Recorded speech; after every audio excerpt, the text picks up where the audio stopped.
Assalamualaikum warahmatullahi wabarakatuh. Kami dari kelompok 2 akan mempresentasikan materi obligasi syariah dengan anggota kelompok Dea Arda, Syafira Galuh, Anissa Nur, Farah Nurida, dan Nadia Faridatun. Dari data yang ditampilkan terlihat bahwa total investasi pada suku korporasi oleh seluruh jenis dana pensiun mencapai 10,376 triliun. Jumlah ini tersebar di 3 jenis dana pensiun, yaitu DPPK PPMP 3,61 triliun, DPPK PPIP 1,06 triliun, dan yang paling besar DPLK 5,70 triliun. Hal ini menunjukkan bahwa suku korporasi semakin diminati, khususnya DPLK.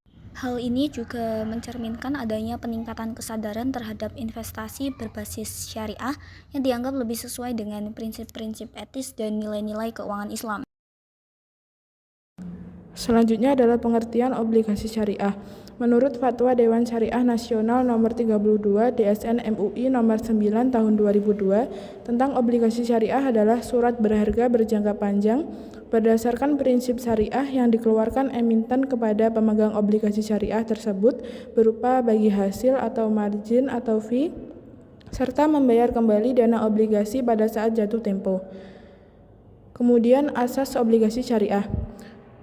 Obligasi syariah atau bisa disebut sukuk diterbitkan berdasarkan prinsip-prinsip syariah sebagaimana diatur dalam Fatwa DSN MUI Nomor 69 Tahun 2008 dan Undang-Undang Nomor 19 Tahun 2008. Asas utamanya meliputi yang pertama kepatuhan terhadap syariah, bebas dari riba, gharar, dan maisir. Yang kedua, dasar kepemilikan aset. Investor memiliki bagian manfaat dari aset yang menjadi dasar penerbitan sukuk atau underlying aset. Yang terakhir, keadilan dan transparansi, mengedepankan keadilan dalam pembagian keuntungan dan resiko, serta informasi yang jelas bagi semua pihak. Selanjutnya, tujuan sukuk yang pertama sebagai sumber pembiayaan yang sesuai syariah untuk mendukung APBN dan proyek pembangunan. Yang kedua, mendorong pertumbuhan pasar keuangan syariah. Yang ketiga, menyediakan alternatif investasi bagi investor syariah baik institut maupun retail. Fungsi sukuk yang pertama instrumen investasi halal di pasar modal, yang kedua sebagai alat pendalaman pada pasar keuangan syariah, yang ketiga sarana pembiayaan jangka menengah panjang untuk proyek produksi, yang keempat diversifikasi portofolio bagi investor dan lembaga keuangan syariah. Kemudian jenis-jenis obligasi syariah.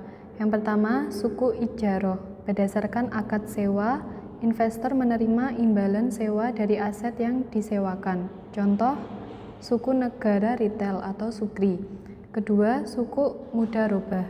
Berdasarkan akad kemitraan antara pemilik dana, sahibul ma'al, dan pengelola atau mudharib. Imbal hasil berupa bagi hasil keuntungan usaha.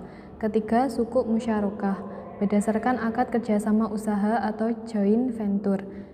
Kemudian keuntungan dibagi sesuai porsi modal, kerugian dibagi sesuai kontribusi modal. Keempat, suku istisna. Berdasarkan akad pemesanan barang yang dibuat sesuai spesifikasi, digunakan untuk proyek infrastruktur atau pembangunan. Kelima, suku murabahoh. Berdasarkan jual beli dengan margin keuntungan. Kurang lazim karena ada kontroversi terkait penjualan hutang. Keenam, suku wakalah. Berdasarkan akad wakalah atau perwakilan, investor menunjuk wakil untuk mengelola investasi. Kemudian peringkat obligasi syariah atau sukuk. Peringkat sukuk dikeluarkan oleh lembaga pemeringkat seperti Pevindo, Fitch, Moody's berdasarkan kemampuan emiten membayar imbal hasil dan pokok sukuk. Skemanya mirip dengan obligasi konvensional seperti A3 sangat kuat, resiko gagal bayar sangat rendah. A2 kuat, resiko sangat kecil. A1 cukup kuat, resiko relatif rendah. B3 moderat, resiko mulai meningkat. B2 ke bawah, spekulatif, resiko tinggi. D gagal bayar. Selanjutnya ada perbedaan obligasi syariah dan konvensional. Untuk pengertiannya, obligasi syariah yaitu surat berharga jangka panjang yang sesuai prinsip syariah Islam, menggunakan akad dan menghindari riba. Pengertian obligasi konvensional yaitu surat utang jangka panjang yang menghasilkan bunga tetap atau kupon. Prinsip dasar dari obligasi syariah yaitu menghindari riba, halal, dan menggunakan akad seperti mudharabah, ijarah, dan musyarakah. Sedangkan obligasi konvensional berdasarkan pada prinsip bunga atau riba tidak terikat syariah dan tanpa akad khusus. Sifat instrumen obligasi syariah yaitu sertifikat kepemilikan aset atau underlying aset yang menghasilkan imbalan berupa sewa, margin, atau bagi hasil. Obligasi konvensional, surat utang yang menghasilkan bunga tetap atau kupon. Berdasarkan pembayaran pendapatan, obligasi syariah variabel atau tetap tergantung pada akad dan hasil usaha yang halal, sedangkan obligasi konvensional tetap dan berkala sesuai perjanjian. Resiko dari obligasi syariah yaitu investor berbagi resiko bisnis dengan penerbit sehingga resiko lebih tinggi. Sedangkan obligasi konvensional, resiko ditanggung penerbit, investor menerima bunga tetap. Penggunaan dana obligasi syariah, dana harus digunakan sesuai prinsip syariah, tidak boleh untuk spekulasi atau industri haram. Sedangkan obligasi konvensional bebas digunakan oleh penerbit tanpa batasan syariah. Regulasi obligasi syariah diatur oleh Dewan Syariah dan lembaga terkait syariah, misalnya MUI. Sedangkan obligasi konvensional diatur oleh regulasi keuangan konvensional tanpa aturan syariah khusus. Biaya administrasi obligasi syariah ada tambahan untuk Dewan Syariah, pungutan OJK-nya lebih rendah. Sedangkan obligasi konvensional, biaya administrasi dan pungutan OJK biasanya lebih tinggi. Selanjutnya adalah studi kasus perkembangan penerbitan sukuk di Indonesia dan pengaruhnya terhadap pasar modal.